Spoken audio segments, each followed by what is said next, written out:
Okay, again we've got Sean Lanciers giving permission for an examination of the foot and ankle we're going to be looking at. So from that, okay, so we'll just get you stand up, Sean.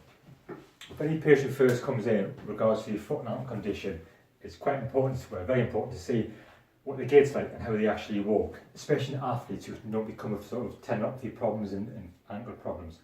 So for the first of all, we're just going to get Sean to walk up and down. It's quite a small room. We usually do it out in the passage or even on a treadmill, where we can actually video him quite a lot.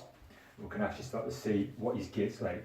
So I would say in this area it's quite small, wouldn't usually do it in here. We just look for a normal sort of gait, nice swing. So come back Sean first and turn yourself around. Yeah, I usually do this on the treadmill. We could actually go down and just get him to walk. And what we're looking for is to see what sort of footfall he's got on there. Okay. So walk back towards me. And one of the biggest things for us is flat feet. Turn yourself around, Sean. We're just looking for, has he dropping his arch down? Is his arch coming down? Obviously increasing the chances of going over his ankle, especially if he's a runner on a cross-country sort of thing. Just walk for us. So, and your shoulder's quite good, you've got quite a nice high arch. There's no sort of sudden drop inversion into the foot. That's fine. Okay. Just going to go next we normally test for, we tend to look for dorsiflexion in the ankle because we know that reduced dorsiflexion is a high indication that he's more prone to running problems. When you get yourself against the wall. So we use I just turn this over. You can see that.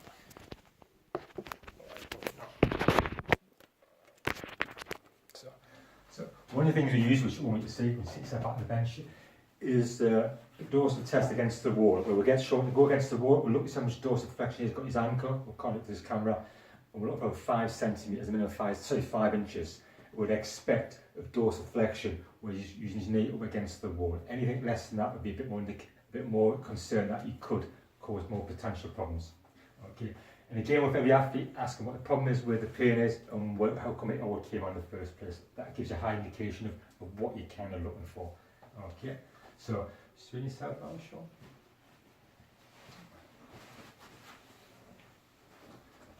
Put your foot in there. So again, we're just going to do a normal sort of active range of motion, see what Sean's got before we do it passively. So I'll tell you what, Charlie, take this off. Lift this up. Just slide off the bench. So what we want to do is first for dorsiflexion. So with that foot, bring it down as far as you can. No pain, no discomfort. No. Okay. Bring your hands up. Dorsiflexion. Extension, no problems. Same as that. If you can just flex that towards you, bring your toe towards yourself, and bring your foot straight down. No injuries, no problems, nothing there.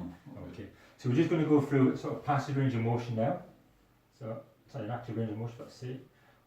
Again, looking for any sort of end feel, any sort of lockingness, any crepitus that's inside the joint, no problems doing that. No.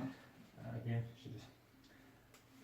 just go to dorsiflex, no problems doing. No, okay. Again, we're just looking for that end range.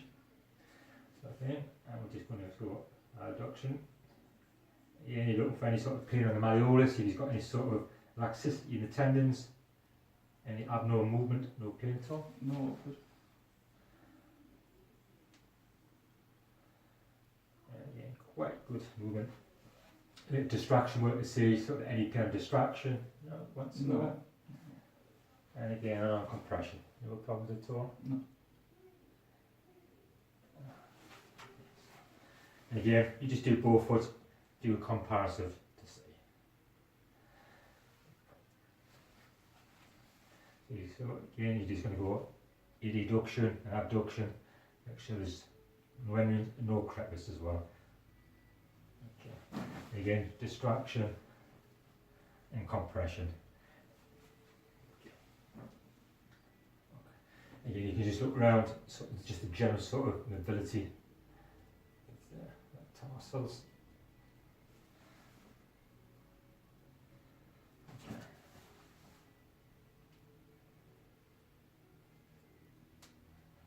Okay. One of the common things we know we tend to see is runners who come in with a lot of problems with sort of the anterior, so the posterior tibialis tendon. So again, we're looking for to see along the midline, to see if there's any sort of discomfort over the insertional points. Okay, normal server. Yeah, Okay, in there. Yeah. Okay. What as you do, can you just flare your toes for me, please? Okay. And again, you can just look a bit of strength here. Press against us, resist me, and press down. Resist me. Again, flare your toes, and just resist us.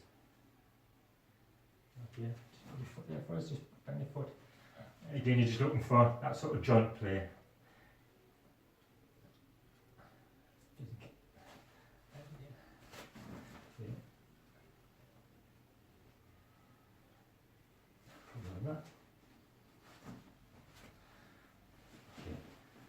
And once again, just visualize all the time. You see, you can do neurovascular tests again, just looking for your pedal pulses. And also, once again, your capillaries. Okay, right. So we're just going to test it. We're going to your front first, Sean. The biggest thing we normally see is obviously the Achilles. Again, what we do at Achilles, we tend to ask the patient any pain where the pain is associated, and visualise. You can normally see if it's an older runner who's quite well adapted to running, you may get a thickening around the Achilles itself, a bit widened. So you just need to compare the both. Is one Achilles slightly wider on the other? Okay. And again, you can just do a light sort of palpation on the insertional point of the calcaneus. Any pain at all, Sean? No, it's fine. And again, and no pain there at all. Okay. And again, and just a very gentle squeeze test along the sheath. If you've got mid-sectional tendinopathies, again, you usually tend to let you know, no swelling. Okay. Again, no squeeze test to make sure everything's intact. You've got good sort of, you can see the movement going into play.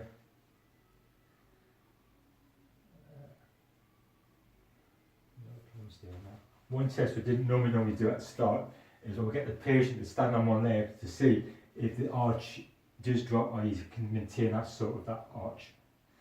Okay, that's fine. Go back into your back leg, please, Sean. So Sean said it's got good functional movement, it's got good passive range of motion, no crepitus and all that, and no tenderness. So that is probably as basic as I can get. Okay, thanks, Sean.